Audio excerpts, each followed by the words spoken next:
ভাবি, ভাইয়া কোথায়? তোমার ভাইয়া তো জরুরি কাজে বাইরে গেছে। কেন, ভাইয়াকে কি দরকার আমাকে বলো।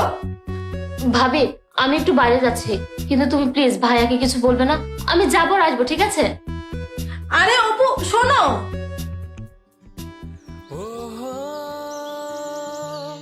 আমি সেই কখন থেকে তোমার জন্য অপেক্ষা করছি, আসতে তো দেরি করলে কেন? ভাইয়া আমাকে বাড়ি থেকে বের হতে নিষেধ করে দিয়েছে, তাই ভাইয়া চলে আসার পরে আমাকে আসতে হলো। কিন্তু তুমি এত অস্থির হয়ে যাচ্ছ কেন? অপু, তুমি কি আমাকে সত্যি ভালোবাসো? হঠাৎ করে তুমি এই কথা বলছো কেন?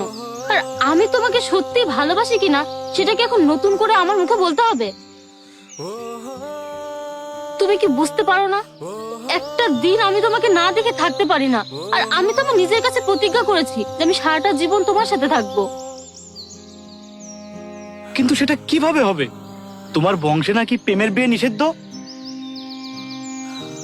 তোমার ভাইয়া নাকি প্রেমের কথা শুনলে আগুনের মতো জ্বলে ওঠে। উনি কি আমাদের প্রেম মেনে নেবে?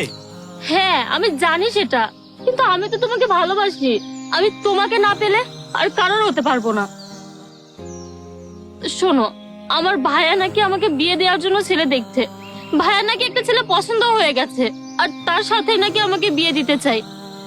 আচ্ছা, তুমি এক কাজ করো, তোমার বাবাকে আমার ভাইয়ার কাছে বিয়ের প্রস্তাব নিয়ে পাঠাও। তাহলে তো আমার ভাইয়া জানবে না যে আমরা দুজন দুজনকে ভালোবাসি। পারিবারিক ভাবে কথা বলে বিয়েটা দিয়ে দিবে, আর আমার ভাইয়া তো বুঝতেও পারবে না যেটা প্রেমের বিয়ে। তাহলে তার কোনো সমস্যা হবে না। তুমি ঠিকই বলেছো।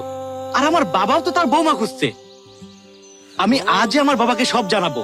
আমার বাবা যেন তোমার ভাইয়ের কাছে গিয়ে আমাদের বিয়ের প্রস্তাব দেয়।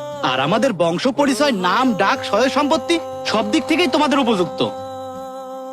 তোমার ভাইয়া অবশ্যই আমাকে পছন্দ করবে। ঠিক আছে, তাই করো। কিন্তু আমি বলে দিচ্ছি, তোমাকে হারালে কিন্তু আমি নিজেকেই হারিয়ে ফেলবো। তোমাকে ছাড়া আমি বেঁচে থাকতে পারবো না। আমিও কি তোমাকে ছাড়া থাকতে পারবো? যদি এমন হয় যে তুমি আমাকে ছেড়ে অন্য কারোর হয়ে যাচ্ছ শুনতে পাই, তাহলে আমি আমার নিজেকে শেষ করে ফেলবো। কারণ তোমাকে হারানোর ব্যথা আমি সহ্য করতে পারবো না। আমি আমাদের প্রেমের এই রোডে এসে নিজেকে শেষ করে ফেলবো। আরে তুমি এভাবে কেন বলছো? আমি তোমারই হব। দেখো, তুমি যাও, তোমার বাবাকে আমাদের বাড়িতে বিয়ের প্রস্তাব দিতে পাঠাও। আচ্ছা ঠিক আছে, আমি যাচ্ছি। সাবধানে থেকো আর নিজের খেয়াল রেখো।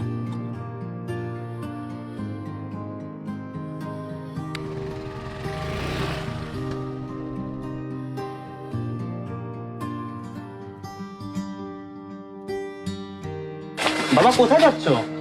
তোর বিয়ের জন্য একটা মেয়ের খোঁজ পেয়েছি, সেখানে যাচ্ছি কথা বলার জন্য। তোমাকে অন্য কোথাও যেতে হবে না বাবা। আমি তোমাকে একটা মেয়ের খোঁজ দিচ্ছি, তুমি সেখানে গিয়ে বিয়ের প্রস্তাব দাও। কারণ ওই মেয়েকে আমার ভালো লেগেছে, আমি ওকেই বিয়ে করতে চাই। আলহামদুলিল্লাহ, সরার বিশ্বাসের ছেলের জন্য মেয়ের বাড়িতে বিবাহ প্রস্তাব যাবে, কেউ সেই প্রস্তাব ফিরিয়ে দিতে পারবে না। ওই মেয়ের সাথে তোর বিয়ে দেব।